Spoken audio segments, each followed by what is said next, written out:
సంతకాలు పెట్టి డబ్బును దోచుకున్నారు ఈ ప్రభుత్వంలో అనేది ఈడీ కూడా ఓకే చేసింది. దాన్ని ఎందుకు సిఐడి విచారణ ముందుకు నడవనీయకుండా ఆపేశారు? దమ్ముంటే స్కిల్ డెవలప్మెంట్ మీద మీరు విచారణ చేయించుకోండి. మీ వల్ల కాకపోతే సిబిఐకి అప్పచెప్పండి. అలాగే మీరు చూస్తే ఫైబర్ నెట్ కేసులో ఎందుకు మీరు విచారణను ఆపేశారని అడుగుతున్నా. ఈరోజు ఏదో ఆంజనేయులు గారి మీద ఒక కేసో లేదా మిథున్ రెడ్డి గారి మీద ఒక దొంగ సాక్ష్యాలతో ఒక కేసో పెట్టి భయభ్రాంతులకి గురి చేయాలంటే ఎవరు భయపడే ప్రసక్తి లేదు. ఎందుకంటే మేము తప్పు చేయలేదు కాబట్టి ఎవరికి భయపడాల్సిన అవసరం లేదు. మీరు దొంగ సాక్ష్యాలతో ఎన్ని కేసులు పెట్టినా మేము న్యాయపరంగా పోరాడి బయటికి వస్తాం.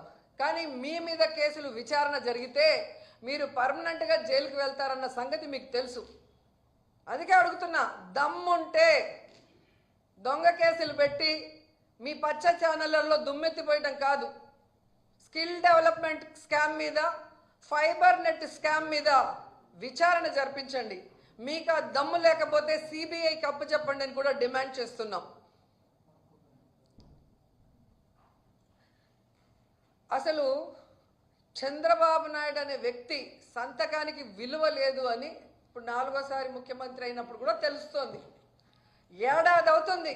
ఈ ఏడాదిలో ఆయన పెట్టిన మొదటి సంతకం ఇంతవరకు అమలైందని నేను అడుగుతున్నా.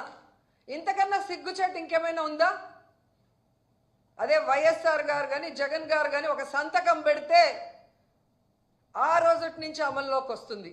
అది సంతకం అంటే అలా ఉండాలి. కానీ నీ సంతకం అది చిత్తు కాగితంలాగా ఎప్పుడు సంతకం పెట్టినా అది ఎప్పుడు జరిగింది లేదు. అండ్ అధికారంలోకి వచ్చిన మీరు జూన్ నుండే నిరుద్యోగ భృతి ఇస్తాము, తల్లికి వందనం ఇస్తాము, అన్నదాత సుఖీభవ ఇస్తాము, ఆడబిడ్డ నిధి ఇస్తాము, ఫ్రీ బస్ ఇస్తాము అని చెప్పారు. బాండ్లు ఇచ్చారు. ఈరోజు ఆ బాండ్లు ఎత్తుకొని గ్రామాల్లోకి మీ ఎమ్మెల్యేలు కానీ మీరు వెళ్ళే పరిస్థితి ఉందా? పరకలతో కొడతారు, చెప్పులతో కొడతారు. ఆ భయం మీకు ఉంది కాబట్టే ప్రజల్లోకి వెళ్ళలేక, వాటి మీద ఏమీ చెప్పుకోలేక ఈ విధంగా డైవర్షన్ డర్టీ పాలిటిక్స్తో ఎలా ఎవరి మీద తప్పుడు కేసులు పెట్టి దాని మీద మీ పచ్చ ఛానళ్లలో రౌండ్ టేబుల్ డిస్కషన్లు పెట్టి మీ పచ్చ నాయకులతో విశ్లేషకులుగా ఏ విధంగా విషయాన్ని చిమ్ముతున్నారో ఈ రాష్ట్ర ప్రజలకి ఏడాది కాలంలోనే అర్థమైపోయింది. మీరు చెప్పే అబద్ధాలను ఇంకా నమ్మే పరిస్థితిలో ఈ రాష్ట్ర ప్రజలు లేరు అన్న విషయం చంద్రబాబు నాయుడు తెలుసుకోవాలి. అది పక్కన పెట్టేసి సంకలు గుద్దుకుంటూ ఈరోజు అందరి మీద దాడులు చేస్తూ మాట్లాడిన అందరి మీద కేసులు పెట్టుకుంటూ పోతే ఫైనల్గా మీరు, మీ కుటుంబం, మీకు సపోర్ట్ చేసిన పోలీసులు అందరూ కూడా జైల్లో ఉంటారని కూడా అందరూ తెలుసుకోవాలి. ఎందుకంటే తప్పులతో ఒకరి మీద నింద వేసి లోపల పెట్టాలనుకుంటే హైకోర్టు, సుప్రీంకోర్టు కూడా ఒప్పుకోదు. ఒక ఏడాదిలోనే హైకోర్టు 6 సార్లు మీ ప్రభుత్వానికి అక్షింతలు వేసింది.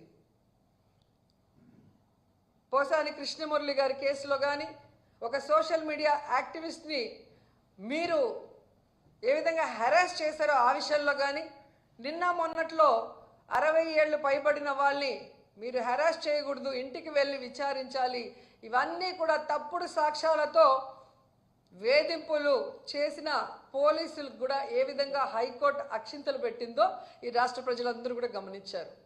అలాగే సుప్రీంకోర్టులో మీరు లడ్డూలో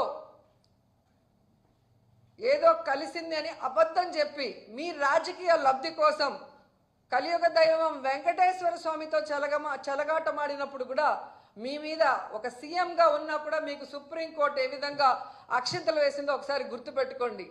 కాబట్టి మీ పైన ఒక వ్యవస్థ ఉంది. మీరు అనుకున్నట్టు చేసేస్తాం, ఏదైనా మేము చేయగలమంటే అది కొన్ని రోజులే.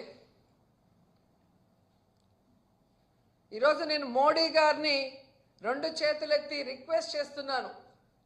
సార్ మోడీ గారు, మీరు పార్లమెంట్లో ఒక స్పీచ్ ఇచ్చారు, అది రాష్ట్ర ప్రజలందరూ కూడా విన్నారు. చంద్రబాబు నాయుడు ఈ రాష్ట్రాన్ని ఎలా దోచుకున్నాడు, ఏటీఎం లాగా ఎలా వాడుకుంటున్నాడు, ఏ విధంగా సర్వనాశనం చేస్తున్నారో మీరు చెప్పారు గతంలో. ఒకసారి ఆ వీడియో మీరు విని ఇప్పుడు ఏదైతే అమరావతిలో మళ్ళీ మిమ్మల్ని భూమి పూజకి పిలుస్తున్నారో అది ఎందుకు అనే